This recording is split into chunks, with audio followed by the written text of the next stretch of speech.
महर्षि भृगु ने गुस्से में आकर भगवान विष्णु की छाती पर जोर से लात मार दी।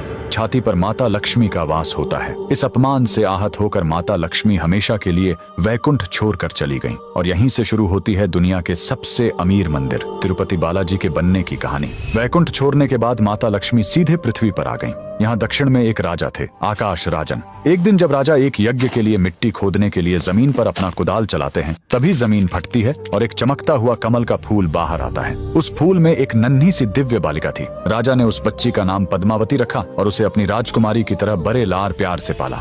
उधर भगवान विष्णु माता लक्ष्मी के बिना बहुत उदास हो गए। उन्हें ढूंढते हुए वो धरती पर तिरुमाला की पहाड़ियों पर आ गए। माता के वियोग में वो इतने दुखी थे कि उन्होंने खाना पीना छोड़ दिया और एक चींटी के टीले के अंदर बैठकर गहरे ध्यान में चले गए। भगवान को भूखा देखकर एक गाय रोज उस चींटी के टीले पर जाती और अपना सारा दूध उसके अंदर गिरा देती थी। एक दिन गाय चराने वाले ने यह देख लिया।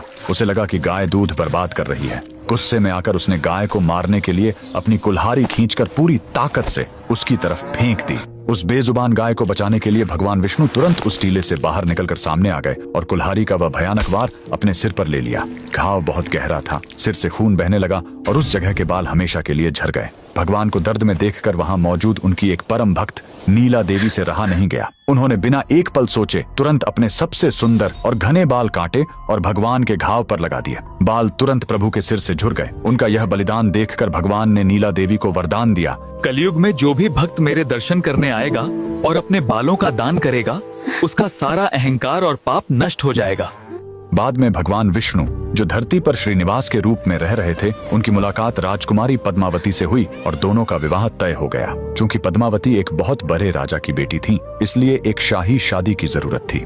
लेकिन प्रभु के पास धन नहीं था, इसलिए भगवान श्रीनिवास ने धन के देवता कुबेर से एक बहुत बड़ा कर्ज लिया। कुबेर ने शर्त रखी कि कल युग के अंत तक भगवान को यह कर्ज ब्याज समेत चुकाना होगा। आज भगवान तिरुपति बालाजी उसी कर्ज को चुका रहे हैं। मंदिर में भक्त जो करोड़ों का धन और सोना दान करते हैं, वो कुबेर का कर्ज चुकाने के लिए होता है। और जो महिलाएं और पुरुष अपना सिर मुंडवाते हैं, वो नीला देवी के बलिदान का सम्मान करने और अपना अहंकार भगवान के चरणों में छोड़ने के लिए ऐसा करते हैं। अगर आप भी भगवान बालाजी के भक्त हैं, कमेंट्स में लिखें गोविंदा गोविंदा।